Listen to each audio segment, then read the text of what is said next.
All right. So we left off last time briefly talking about this concept of Lewis structure geometry and how that affects the shape of the molecule because of valence shell electron repulsion. So by having electrons on your valence shell that are non-bonded electrons, these lone pairs, they cause repulsion of elements that are bonded, and it gives shape to these molecules. So you guys are going to be able to predict how this looks based on an understanding of how these lone pairs are affecting the rest of the molecule. Okay, and it's only the central element that we care about. So oxygen's in the middle. So we wouldn't care if there were electrons on hydrogen, free electrons on hydrogen. They wouldn't affect the shape. The only thing that affects the shape are the free electrons, the lone pairs, on the central element. So that's what we need to focus on. Okay, so we're going to use this to predict the shape of the molecules. Okay? So in our covalent bonds, bonding electrons are localized around the nucleus. Okay? The covalent bond is directional, having a specific orientation in space between the bonded atoms, and ionic bonds don't have that. They have electrostatic forces, which doesn't allow them really to have shape, but this allows covalent bond compounds to have a shape to them. Okay? So here's kind of the first example. So you have one thing, a beryllium. Now remember, beryllium cannot have 8 electrons around it. It can only make 2 bonds with no lone pairs. Okay? You couldn't have 8 electrons around beryllium because it only has 2 electrons. Those 2 electrons could spread out and form 2 bonds, and therefore beryllium would only have 4 electrons around it total. That's it. Okay? Remember, carbon's the cutoff. So everything before carbon would not have 8 electrons around it because it can't. Once I get to carbon, I have 4 valence electrons. Now I can form 4 bonds, 4 or more bonds, and now I can fill my octet. But before that, I can't. Okay? So boron or beryllium, they would not have full valence shells. So here's beryllium. It has 2 hydrogens attached to it, and it doesn't have any lone pairs because it cannot. Okay? So if I wrote out how many electrons are in this BeH2 molecule, BeH2, there is only 4. There's only 4 total electrons. That's not even close to 8. So I could only have those 4 electrons on this molecule, and then I would have to be done. Okay? So those are the exceptions to the rule of 8. The things that come before carbon are the exceptions to the rule of 8. Hydrogen, beryllium, boron. Those are the 3. Okay? Hydrogens can only have 2 electrons on them total. All right. So this is my molecule. There are no lone pairs. So the hydrogens are going to separate themselves as far away from each other as they can. They're going to get as far away from each other as they can. And in this case, that is 180 degrees. That's how far they can get away from each other. Because if I start going this way with that hydrogen, now I'm getting closer to that hydrogen over here. Okay? Yeah, this bond angle is getting longer, but this one's getting closer. And so it won't do that. It'll push back, and vice versa, until they reach the maximum that they can get away from each other. They want to be as far away from each other as possible. Okay? So, here's another example. Boron. Remember, boron can only have 6 electrons on it because it only has 3 valence electrons. It can only make 3 bonds, which is 6 total electrons. Okay? So this boron has 3 elements bonded to it, with no lone pairs on the central element. And those three elements are going to separate themselves away from each other as far apart as they can, which is 120 degrees. So each of them is 120 degrees away from each other. Okay? And when they do that, they form a triangle. You can see the triangle shape that they form. And in fact, it's a flat triangle. So we say it's trigonal planar. Forgot to mention the name of this one. This one's linear. This is linear. Right? It just forms a straight line. That's not very straight, but it would. Straight line. Not very straight either. Okay? So that's what it's going to do. Linear molecule. Straight across. How do I know if it's going to be linear? Well, if it's bonded to two things and there are no lone pairs on the central element, it will be linear. It will be linear. Okay? If it's bonded to 1, 2, 3 things, it's going to be trigonal for 3, and it will be planar, a flat triangle. That's what it's trying to say. This is a flat triangle. Okay, carbon bonded to 4 things. Anytime you're bonded to 4 things, you have filled your octet, you won't have electrons on the central element. Okay? Or if you do, you don't have to know the structures of those. I don't require it. But I do require you to understand the structure of something that has 4 things bonded to it with no lone pairs. We say that that is tetrahedral.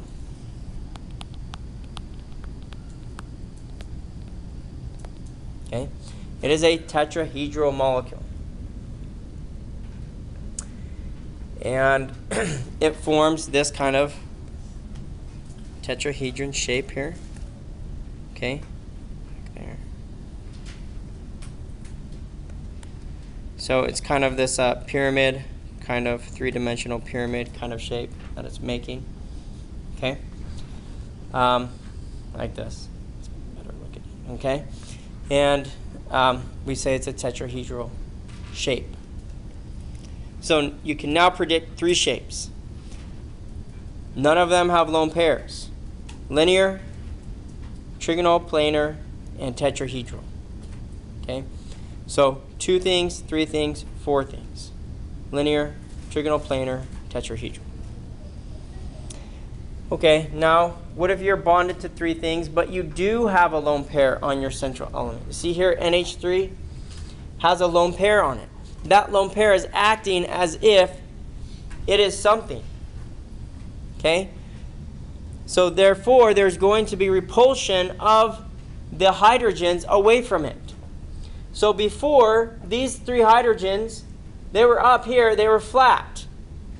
But once I added the lone pair, that lone pair pushed them down. And we got repulsion. So now, they push them down, that lone pair goes up, you get this tetrahedral shape again, but you don't call it tetrahedral. You say that it is trigonal because it's bonded to 1, 2, 3 things. It's trigonal pyramidal. So it forms that pyramid shape, but it's trigonal pyramidal instead of tetrahedral. Okay, trigonal pyramidal. Now, look at something like water. Water has 2 lone pairs. It's only bonded to 2 things. It also forms a tetrahedron, okay, because these 2 lone pairs are acting like they were 2 other things. So you once again get the tetrahedral shape. But we don't look at it with the lone pairs. We only look at it with the hydrogen, oxygen, and other hydrogen. So when we do that, those other 2 lone pairs are coming off here. And here's the 2 hydrogens. We say that it is bent. It has a bent shape to it. Okay? So here's kind of a summary of that. If you're bonded to 2 atoms, no lone pairs, you're linear. If you're bonded to 3 no lone pairs, you're trigonal planar.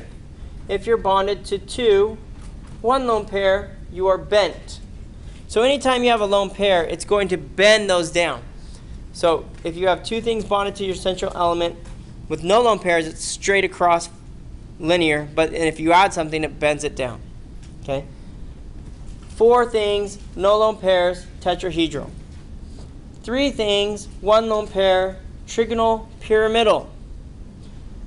2, you're bonded to 2 things, 2 lone pairs, you will be bent. Okay? So these are kind of the situations that you would run into. All right, let me see. Okay, I am going to go.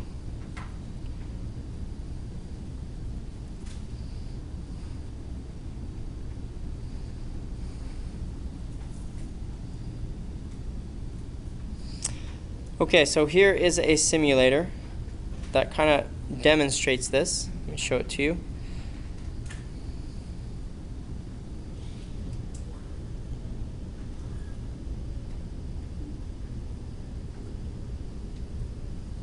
Come on. There we go. So here you can see if you are bonded, your central element is bonded to 2 things. Okay? Those 2 things are going to get away from each other as far as they can. Okay? Now, adding a lone pair to that,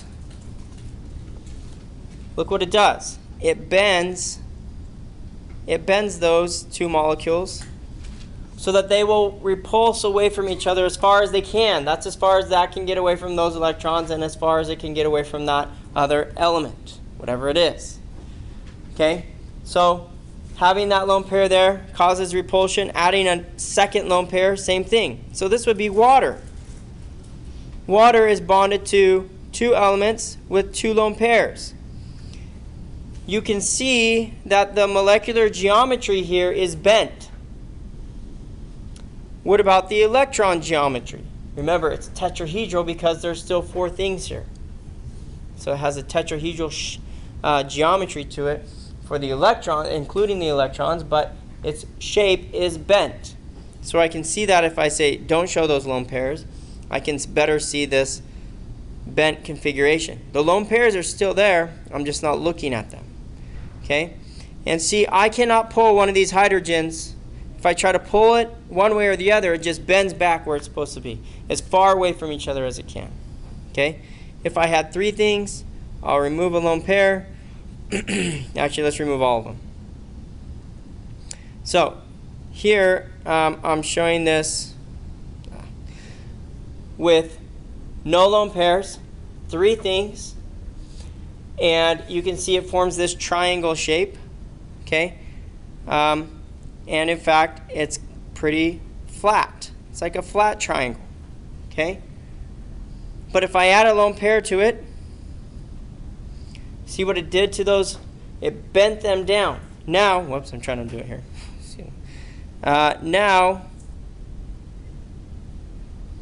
it takes on that tetrahedral shape again, but we don't say that because we don't see the lone pairs. We see it more like this. And so we say it's trigonal because it has 3 bonded atoms to the central element. And we say it's pyramidal. Trigonal, pyramidal. That's its shape. Its electron geometry, though, is still tetrahedral. But without the lone pair, that changes to trigonal planar. See, it's now a flat triangle again. Okay, by removing the lone pair. Add the lone pair, trigonal pyramidal. Oops, remove it, trigonal planar. Now it's trigonal planar. Okay. And then, of course, with 4 things, you'll just have that tetrahedral shape to it. Okay? Okay. So, all right, so let's kind of put this in summary of how you can really learn this and understand it. Okay? So, if you are bonded to 2 things,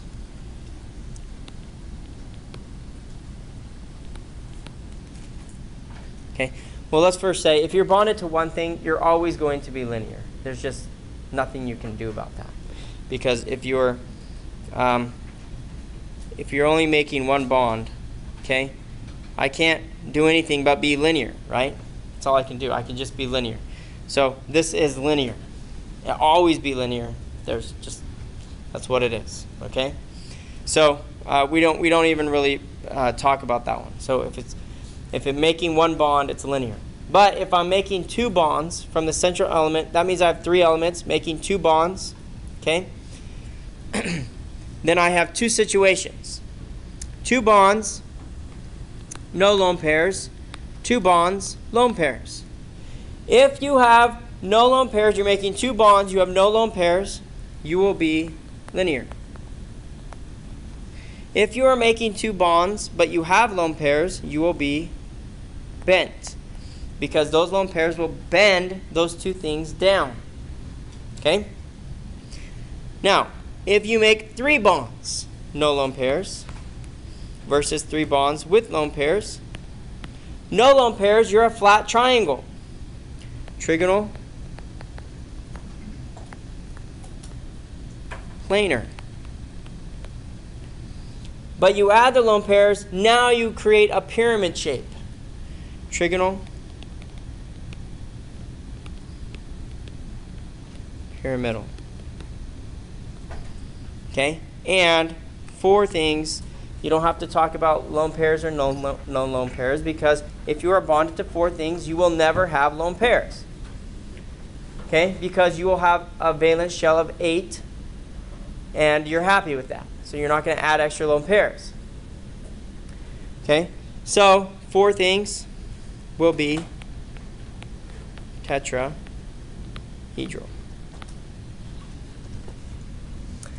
So that's the breakdown. That's what you guys need to know. Okay? I will provide you the names: linear, bent, trigonal, planar, trigonal, pyramidal, tetrahedral. You have to know this part. What do they stand for? What do they mean? Okay? And how do I name something like this that it's bonded to three things, but it has a lone pair on the central element?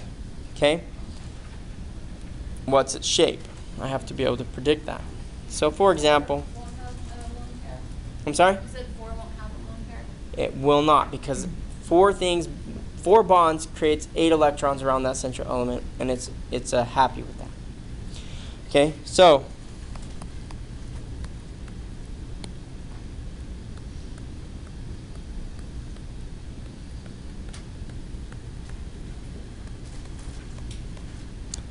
what is the shape of this molecule based on what we just talked about?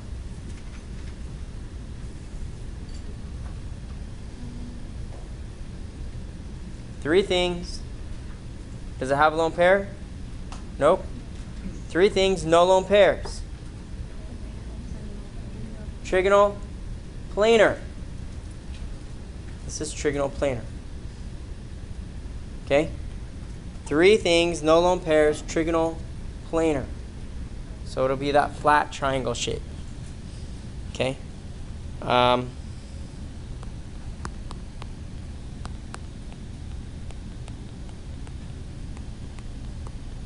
about this one?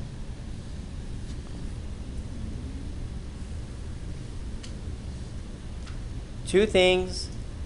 Does it have lone pairs? No, we're just looking at the central element. There are no lone pairs. Two things, no lone pairs. I am linear. Straight across, it's linear. Okay? That's its shape. All right. Okay, so they're just telling us how we predict it. We just went over that. We're not going to deal a lot with this, but if you have something more complicated, like C to O to C here, with a methyl group here and a methyl group here, it doesn't change it. See, it's still taking on that same configuration. This is still bent, okay? It still has that same geometry on the central element there. Okay, let's predict the geometries of these molecules. Okay, so PCl3. First I have to be able to draw it. Okay, so try to draw that. What does it look like? What does PCl3 look like?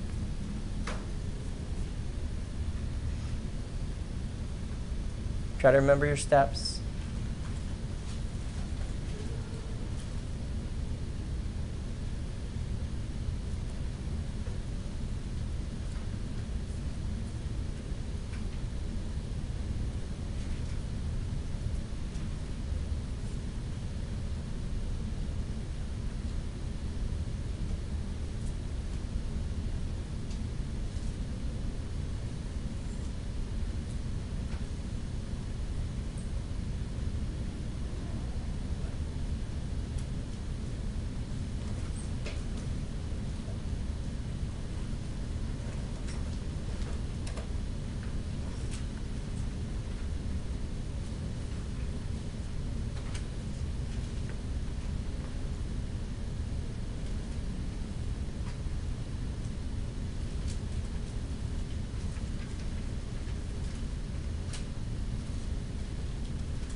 Okay, so hopefully you're finding PCl3 should have 26 electrons.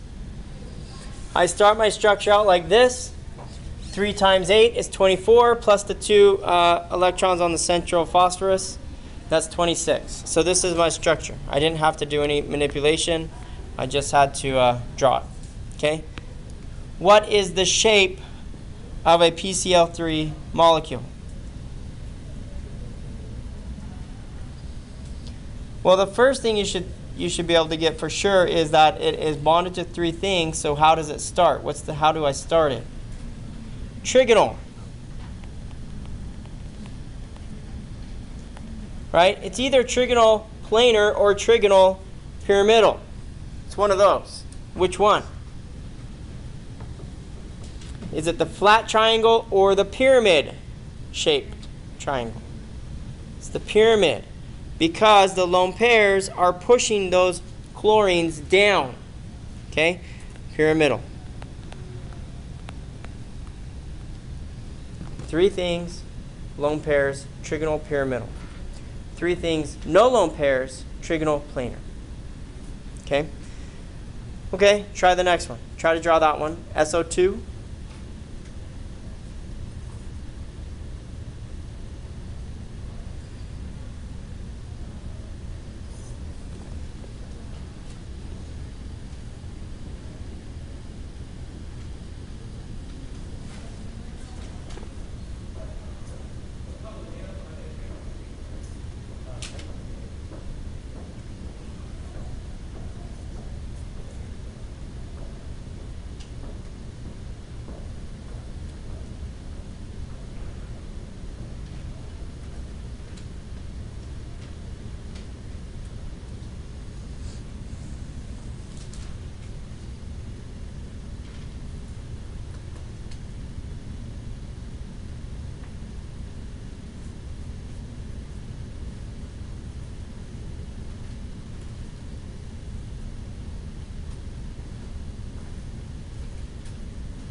Okay, so SO2, sulfur dioxide, should have how many valence electrons in its structure? 18, because 6 times 3, right? Sulfur has 6, O2, each of those have 6, so 6 times 3 we get 18. 18 electrons, okay? Right now my structure has 20. So what do I do?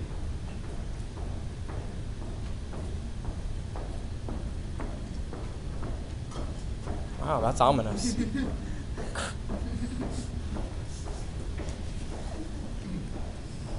Okay, so what am I going to do? I make a bond. Yeah, that's right. I have to take 4 away. That means I have to take a pair away from each of the things that I bonded to. Okay?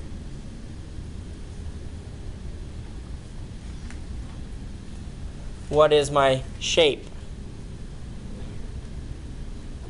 Okay, so I have 2 options, linear and what? Bent. Which one is it? It's not linear. It's bent. Okay? Bonded to 2 things. I have lone pairs on my central element. Those lone pairs are pushing these oxygens down. Okay? If I didn't have any lone pairs, they would be straight across. But those lone pairs are pushing them down. So it is bent. Okay? So it's either linear or bent. In this case, it's bent because the lone pairs are pushing those oxygens. pH 3. This is pH 3. What is its structure? Yes. Trigonal. Pyramidal. Now, I don't even have to draw this one. It's bonded to 4 things. What does that mean? Tetrahedral.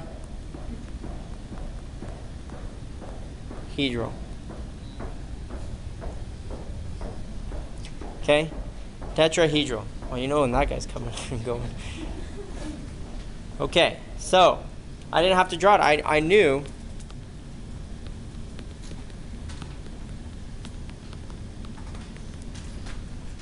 that those hydrogens are surrounding the central element Si, and there can't be lone pairs on it because it has 4 things bonded to it. That's a full valence shell of 8. So, without drawing it, I know it's tetrahedral. Okay? All right.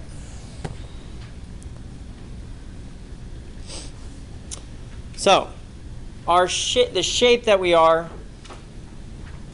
not only tells us like what we look like, but it gives us certain properties, and those properties are polarity. It allows us to become polar or nonpolar. And what I mean by polar and nonpolar is that molecules, when they bond to one another, they have an unequal sharing of electrons. So, if fluorine is bonded to hydrogen, fluorine is more greedy than hydrogen for electrons, so it attracts the electrons towards fluorine and away from hydrogen. Now, hydrogen or fluorine doesn't steal the electron; it's just they're surrounding fluorine more often. Therefore, it becomes polar, has 2 polar ends, a partially negative and a partially positive end.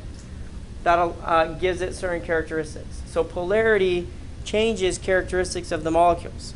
So if you're polar, that allows you to do certain things. If you're nonpolar, it allows you to do certain things that polar molecules can't, etc.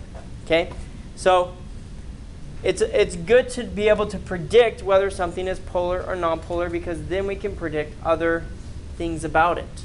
Okay? So how do we know if something is polar or nonpolar? It's simple. If we look at a molecule and there are electrons on the central element, lone pairs, you will be polar. No lone pairs, you will be nonpolar. Okay? It's that simple, but the reason is, so for example, carbon dioxide.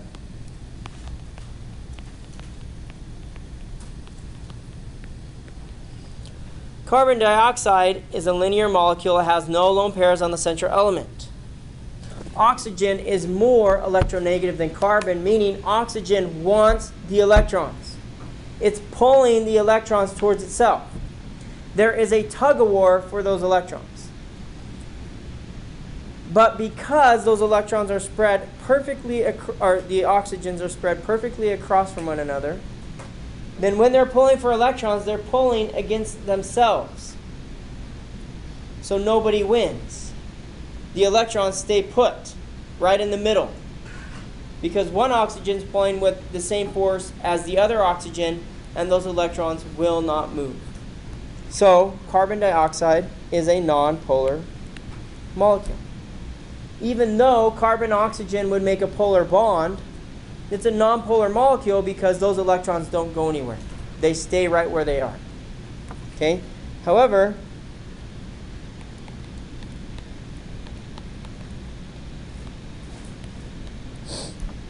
water has lone pairs on the central element.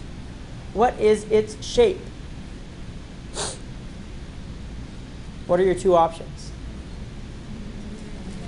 Linear and bent, because it's bonded to 2 things. So I could either be linear or bent. Which one is it? It's bent. So water would better be represented if I drew it like this. Okay? Water takes on that bent configuration. Now, there is an unequal sharing of electrons because all of a sudden oxygen is pulling electrons upwards instead of across. Okay? If these were straight across, then it would have to pull them across and it would end up being nonpolar. But because I disrupted the positions of those hydrogens and moved one of them down here, now there is an unequal sharing and those electrons can get pulled this way. And that's what they do. So water is not nonpolar, it is in fact polar. With the partial negative side on the oxygen, because oxygen is more electronegative than hydrogen, and the partial positive side on the hydrogens of the water molecule. Okay? So those are the two poles of water. Water is a polar molecule, which allows it to do lots of stuff. Okay? That carbon dioxide cannot. Okay, so that's how we're going to determine polarity. We simply look at, you don't have to understand necessarily this dipole stuff, okay? But simply understand how to predict whether a molecule is polar or nonpolar. I look at the central element. Does it have electrons or doesn't it? Okay? Molecules with one lone pair on the central element are polar. Molecules with more than one lone pair on the central element are usually polar. For what you need to know, they're going to be polar. You don't have to learn about all the expanded octet rules and things. And in that case, there might be a situation where it would be nonpolar because it would end up being a linear molecule due to the configuration. But you're okay. You need probably 3 lone pairs to cause you to become nonpolar if you're bonded to 2 things. Okay, so let's look at this and determine polarity. First, they want us to determine polarity just based on the bonds, not on the molecules, just on the bonds. So chlorine, if it was bonded to a silicon, would it be a polar molecule? Would it be a polar bond, I should say? Chlorine is more electronegative than silicon. How do I know that? Here's fluorine, most electronegative. Here's chlorine. It's right close to fluorine, right?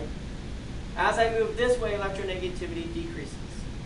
So this is less electronegative than this.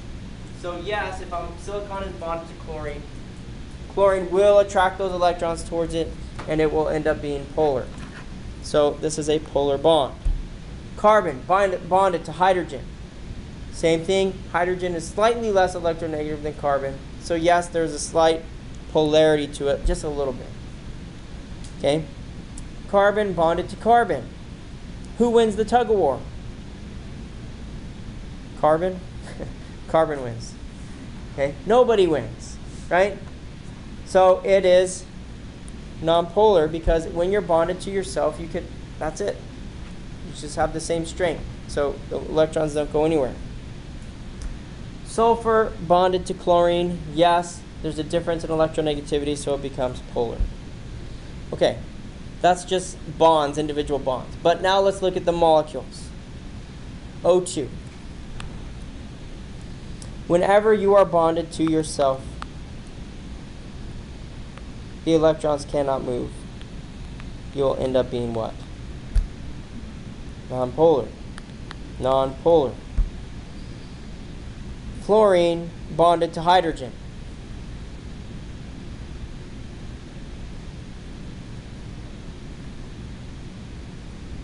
Polar or nonpolar? Is fluorine more electronegative than hydrogen? Yes. So it is polar. The shape here is linear, so we don't have any disruption between that bond because there's just 2 things, so it's just simply fluorine fighting against hydrogen. Methane gas, polar or nonpolar? Well, let's look at the structure. Carbon bonded to 4 hydrogens. Are there any lone pairs on the central element? No. So it is what? nonpolar. No lone pairs on the central element, therefore it is nonpolar, because all the hydrogens are exactly the same distance away from each other. Therefore, the pull for electrons cannot go anywhere. Okay? Because it's the same pull in all directions, and it can't go anywhere. Water. We did that one earlier.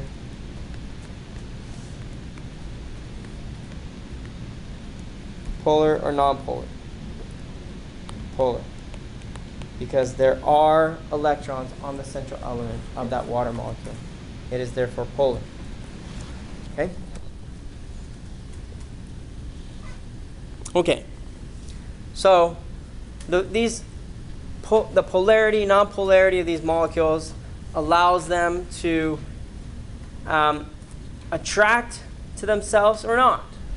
And we call those attractions intermolecular attractions. Okay? These are the intermolecular forces within the molecules based on their polarities. Okay? And if you have something that is polar, that has a positive and a negative into it, then you can imagine there would be more attraction in that molecule because the negative part of the molecule would attract to the positive part of a like molecule. Okay? So water forms attraction between water molecules. The negative part of the water attracts to the positive part of another water molecule. And you get these intermolecular forces of attraction, okay, between the water molecules.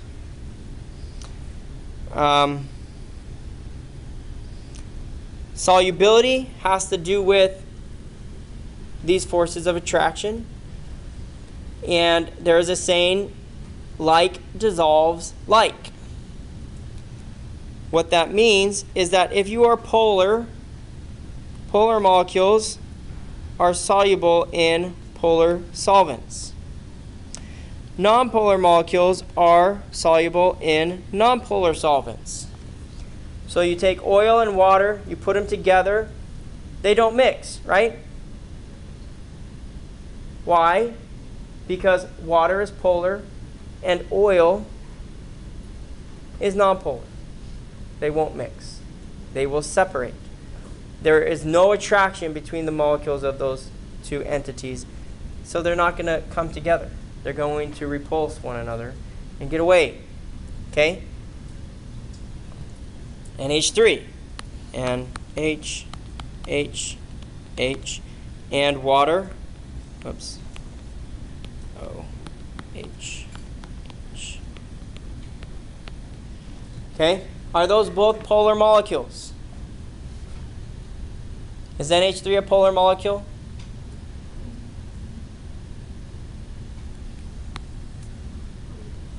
It has a lone pair on the central element, therefore it is polar. Remember, that's it. That's all you have to be able to do is look at the central element and determine if there is a lone pair or not. If there is, it's polar. If there is not, it's nonpolar. Is water polar? Yes.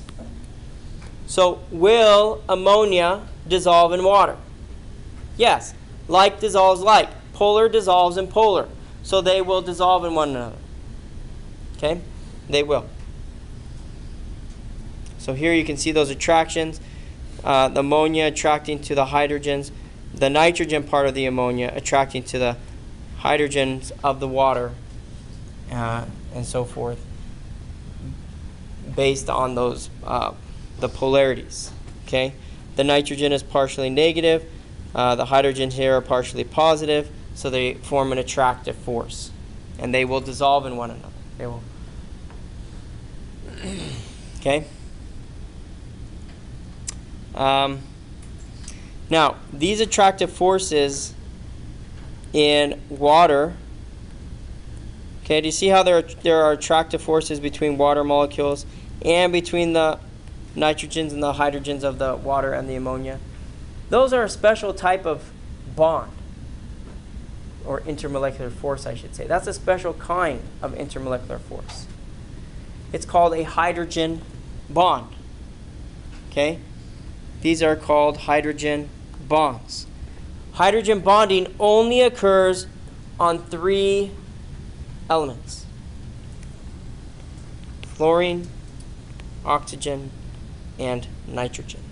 Those are the only 3 elements that meet the requirements necessary for hydrogen bonding to occur. Okay? So I have to be one of those 3, and I have to be bonded to a hydrogen. So HF will have hydrogen bonding. H2O will have hydrogen bonding. NH3 will have hydrogen bonding.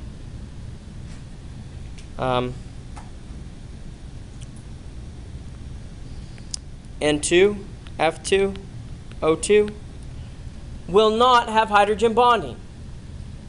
Why? They're not bonded to a hydrogen. They have to be bonded to a hydrogen in order for hydrogen bonding to occur within the substance. Okay? Okay, so here we see the water and the oil have completely separated because one is nonpolar and one is polar. So they will not mix with one another. As much as I'd want to, I could sit there all day and try to mix those, they won't do it. Okay? Okay?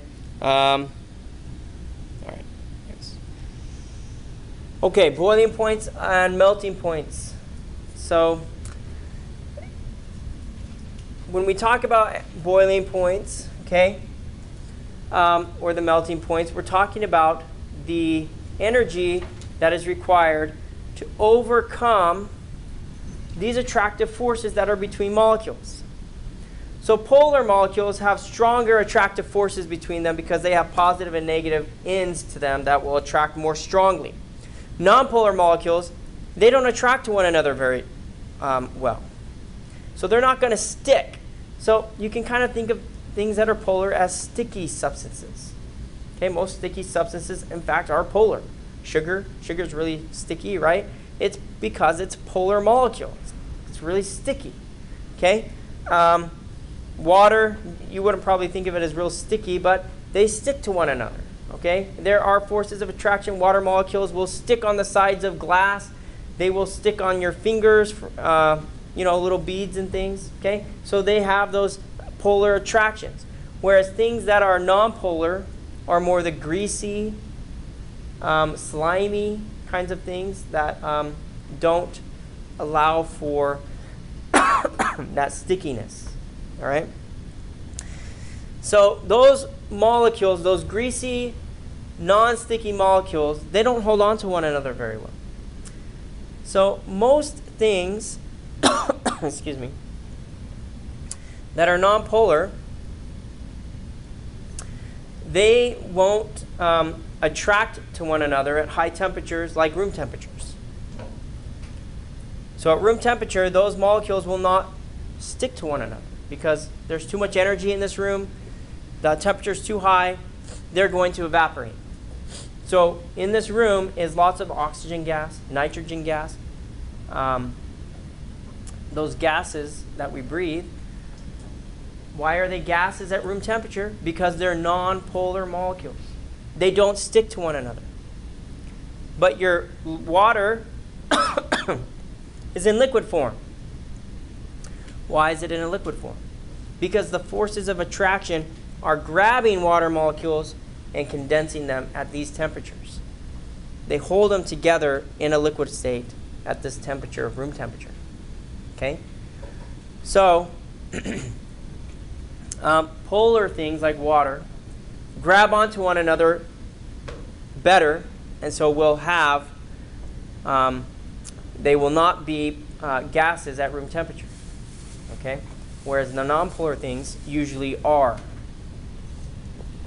So that's how boiling and melting points are affected by polarity. It's those forces of attraction. If the more polar you are, the higher your boiling point. Okay? So water is a very polar molecule. Hydrogen fluoride is a very polar molecule. So they have higher boiling and melting points than other polar substances because their polarity is just slightly higher. Okay? Okay, so factors that influence boiling and melting points. So you need to learn these because you have to be able to predict melting and boiling points. You have to be able to predict them and arrange molecules according to their melting and boiling points. So if something is polar versus something that's nonpolar, you know that the polar thing is going to have a higher melting or boiling point. So we just group those two things together because those two categories just kind of come together into one when we're talking about which one's going to be higher.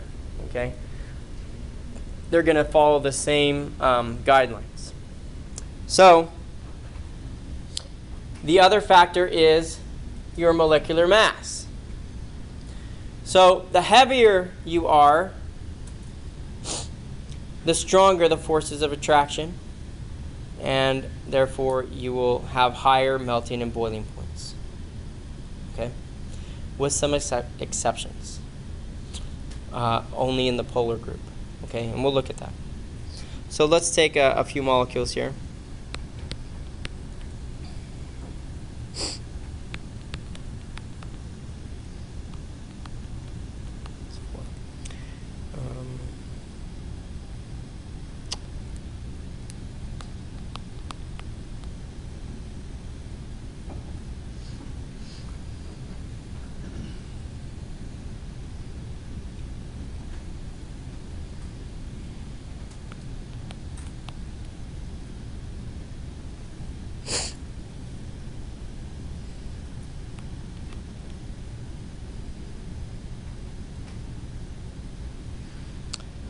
Okay. Let me put another one.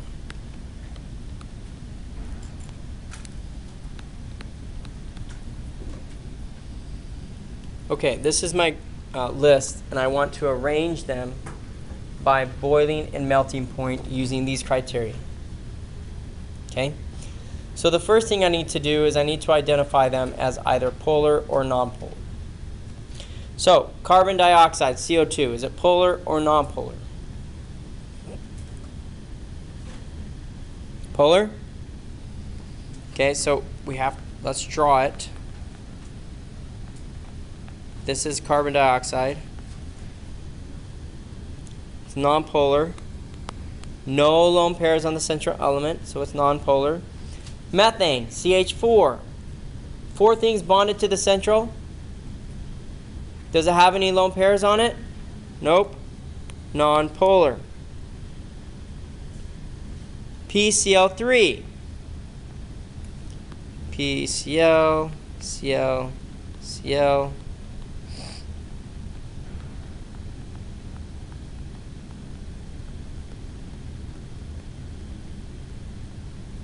That's PCl3.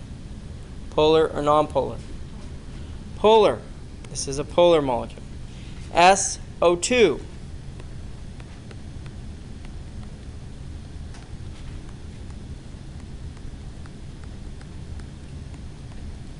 Polar or nonpolar? Polar. N2. You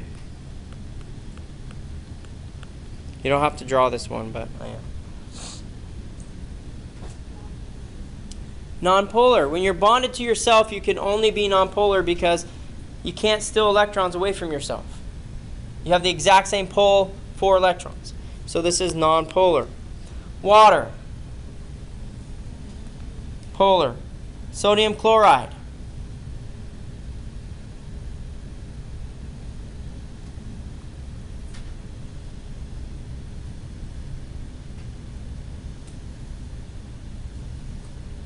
That one's kind of a trick question.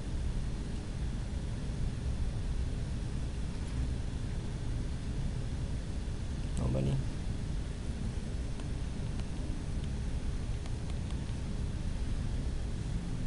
It's ionic, right?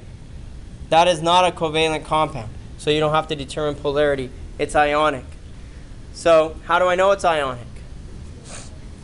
It starts with a metal, sodium, and it has a nonmetal, chlorine. Metal and nonmetal, ionic.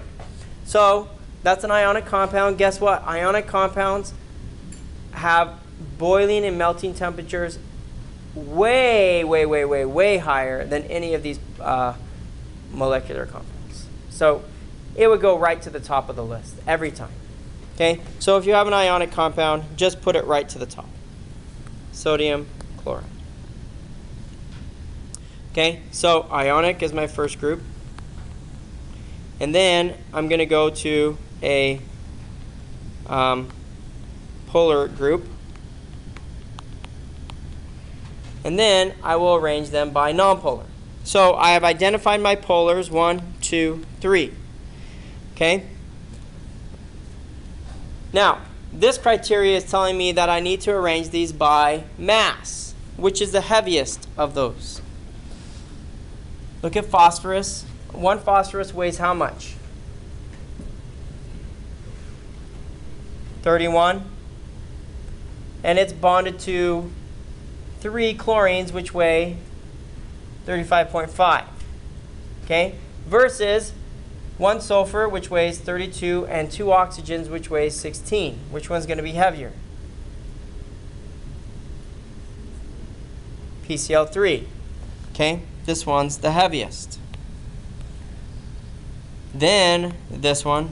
Then water. However, the reason I haven't started writing them is because this is the however.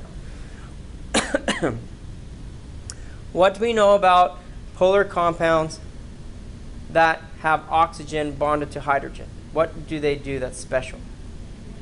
Hydrogen bond. Hydrogen bonding puts you to the top of the list. So within the polar group, water goes to the top because it hydrogen bonds. Then I will go PCl3 and SO2 and arrange them by their masses.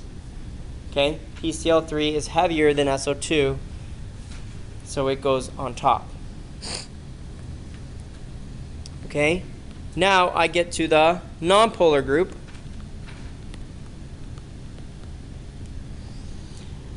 So I have N2, methane, and carbon dioxide.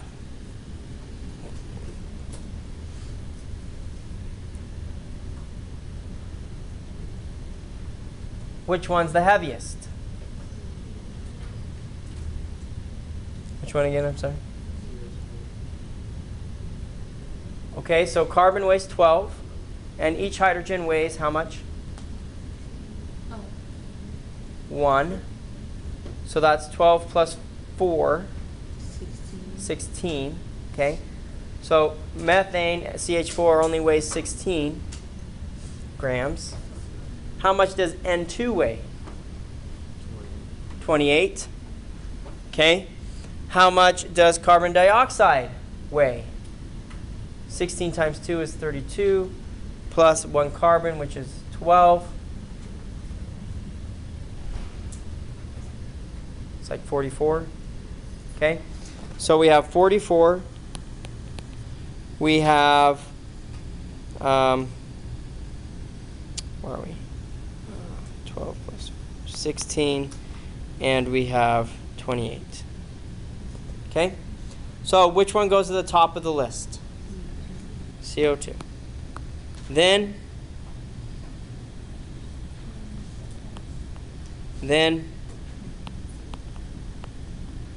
okay? That's how I would arrange them. Okay? So this would be my arrangement. Sodium chloride first, then water, then PCl3, then SO2, then carbon dioxide, then N2, then methane. Okay? That's how I would put them in order.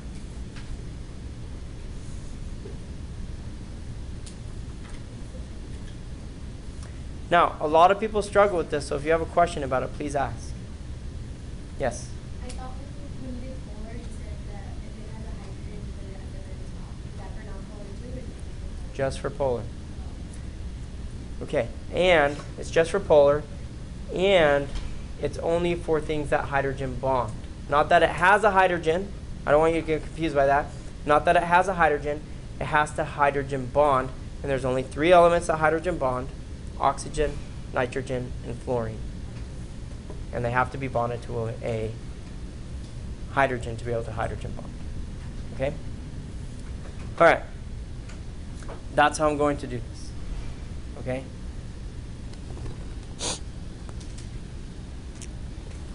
Okay, so here are some melting and boiling points or temperatures of certain compounds. You can see these nonpolar ones like nitrogen and oxygen versus ammonia and water, and versus the ionics. Look at the ionics. The melting point of sodium chloride, 801 degrees Celsius. If you want to boil it, 1,413 degrees Celsius. So good luck.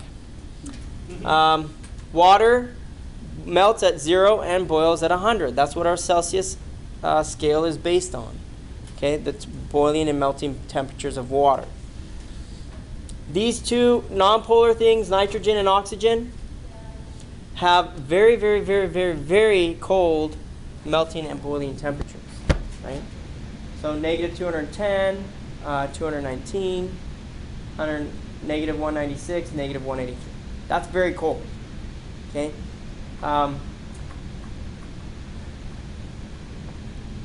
Oxygen. So basically, anything over negative 183 degrees Celsius, oxygen will be in a gas phase. It will be boiling, like it is right now. It's in a gas phase. It's boiling. Our oxygen is boiling. Okay. If I put it below negative 183 degrees Celsius, what's it going to do, that oxygen? It's going to go from a gas to a liquid. If I drop the temperature below 219 degrees Celsius, the oxygen will then what? Solidify. That's right. It'll freeze. Okay? So, liquid oxygen is very cold. Right? It's very cold. So if you have liquid oxygen or liquid nitrogen is used as a cryogenic agent. So if you buy liquid nitrogen, which you can do not necessarily at the grocery store, okay, but you can get liquid nitrogen, and you take some bugs, like bacteria, let's say, okay. So you take some bacteria, you stick them in that liquid nitrogen, and they flash freeze just immediately. They're frozen. 2 years later, I come and I take some of those bacteria and I put them on a petri dish, and they start growing. They're alive. So I've cryogenically froze them in liquid nitrogen. Okay? So I used to do that all the time. That's what we did in graduate school. We took bacteria, we froze them, we grew them, we froze them, we grew them. It was fun. Okay? But so that's what this liquid nitrogen will do. Okay? Okay. It's fun stuff. Okay. It's amazing, but we have finished chapter 3. No, you guys thought we'd never get there. Okay, so now you can do your chapter 3 homework, or finish it. You should have already started it, hopefully.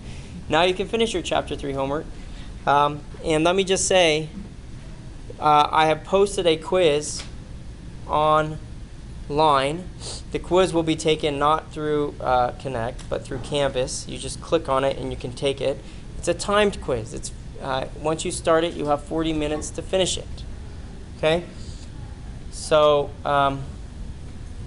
don't start it unless you have 40 minutes to finish it.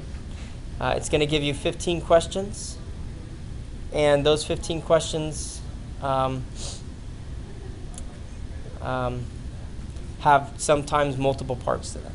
So make sure you have the time to spend on it. So the idea is that you're not trying to look stuff up because you're being timed, and if you start looking up stuff, you're going to run out of time. So it kind of mimics the testing environment in that way, because in the test you're not going to have time to look stuff up, right? Or you're not going to be able to. So you're going to sit here and you're going to test, and it's going to be an hour and 15 minutes to take your test, and there will be 30 questions on the test. Okay? And this quiz is going to help you prepare for the types of questions you might see on the test, the kinds of questions you could potentially see. Okay? And I set it so that you can take it more than once, and it will give you the highest grade that you get. Okay? So that's what. So if you do poorly, do it again. okay, and do better and so forth, okay? So get a better grade. All right, let me pull up chapter. We're going back to chapter 1. Now that I think about it. Oh, which I already have open, I think.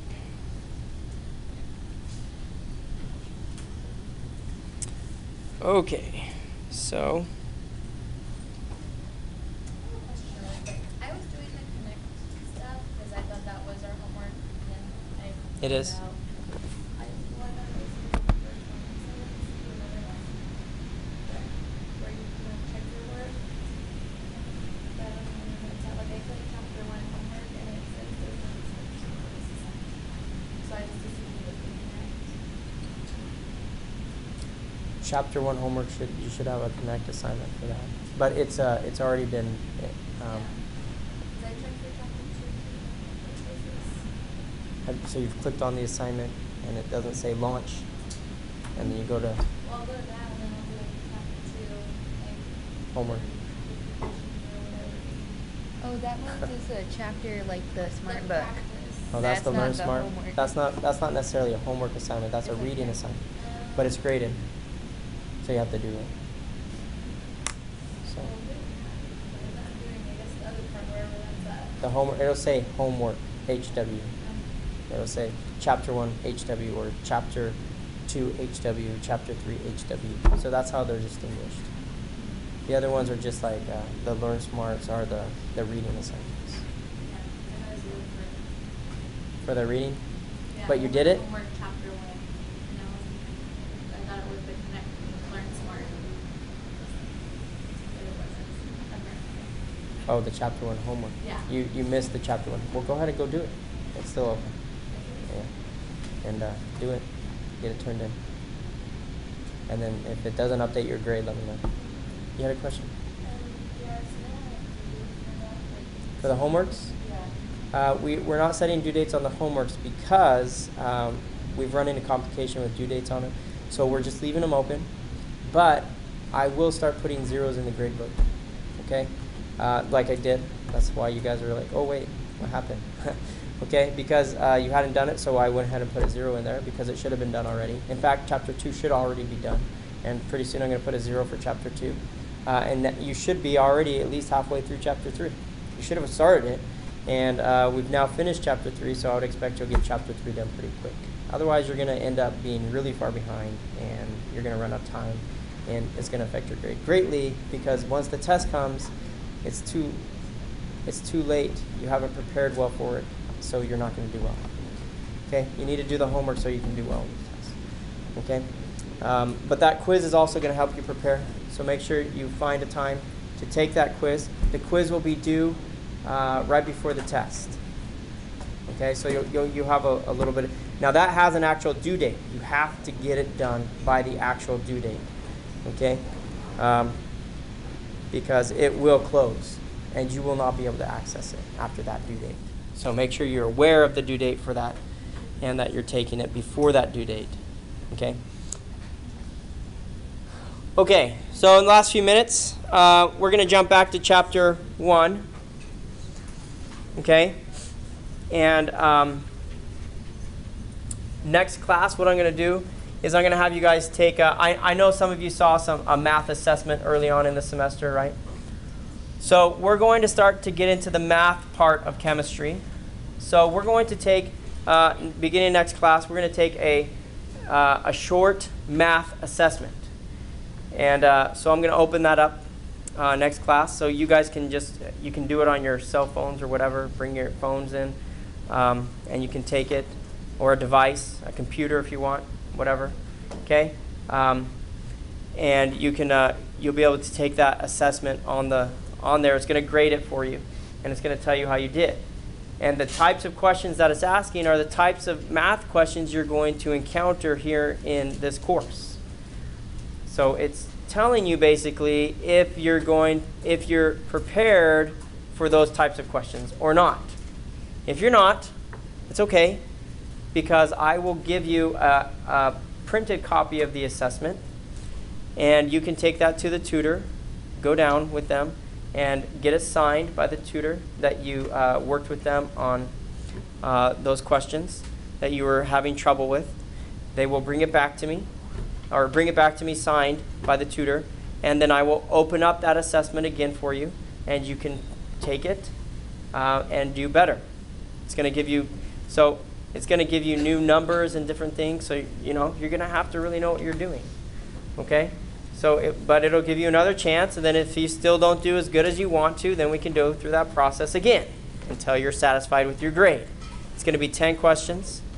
So if you get 7 right, you get a 70. If you get all 10 right, you get 100. Okay? So that's what we'll be working on next time, because we're going to get into these, the math of this stuff, and talking about how we're going to use conversions in chemistry. Okay? And that's going to be a huge part. So we have to, from this point on, there's a lot of math. And if you're struggling with the math, it's going to hinder you. So you really have to get this figured out. Okay? Okay, so these are some of the units of measurement that we encounter. Okay? English system, which is very much a big mess. We have a foot that's 12 inches. That's 0.33 yards, which is 1/5280th of a mile. Okay? So it's just a big mess, right? It's hard to convert. It's hard to use. Science doesn't use this. We don't use this system because it's just doesn't work. Okay? But however, we do use the metric system because it's very organized. It makes sense. And it's very easy to use, okay? And for some reason, we don't want to go away from that, okay? Because we like our feet, yards, inches, okay? All that mess. But, okay? But this works really well because all I need to know, all you have to tell me is the prefix, and I know what you're saying. Centi, milli, okay? Kilo. Those mean things. And then I can tell you the base unit. Kilometer. A millimeter, a milliliter. Okay? So if I just know the prefix, I know what it is, then I know what you're telling me. I know how much a milliliter is. It's 1,000 times smaller than a liter. Milli means 1,000 times smaller than. Okay? Kilo means 1,000 times greater than. Okay? So if I have 1 kilometer, that means I have 1,000 meters. If I have 1 millimeter, that means I have, sorry, I should say it this way. If I have 1,000 millimeters, then I have 1 meter. Okay? Because a millimeter is 1,000 times smaller than a meter. So the metric system really is useful in that way. It makes sense. Now we can obviously convert from the metric system to the English system. And there's common conversions that we can have. But basically, you would be given those conversions. You don't have to learn them. Okay? You would be told there is 454 grams in every 1 pound. That's a conversion factor. It tells you how to convert from grams of something to the pounds of that thing. Okay?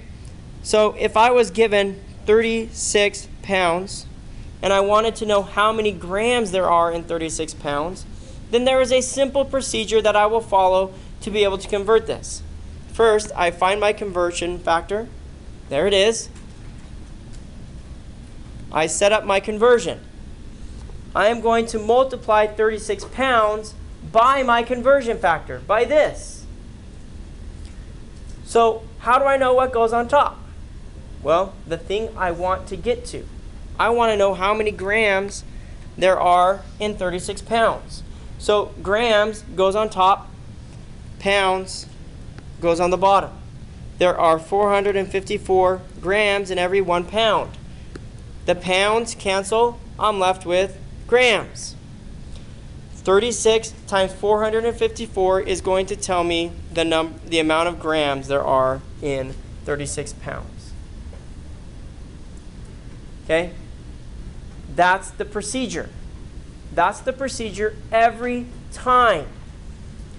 It's the procedure even if it's multiple steps.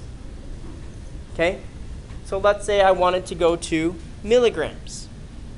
How many milligrams are in 36 pounds? 36 pounds. I'm first going to convert to grams because I have that conversion right there. And then I will convert to the milligrams after I've converted to the grams. So pounds goes down here because that's going to cancel. And my grams go down here because that will cancel. And I will be left with the milligrams. Okay? My procedure goes across the top. And then I cancel my units on the bottom. That's the procedure. 454, grams for every 1 pound. There is 1,000 milligrams in every 1 gram. 36 times 454 times 1,000. That's how many milligrams are in 36 pounds. Okay, we'll see you guys next time.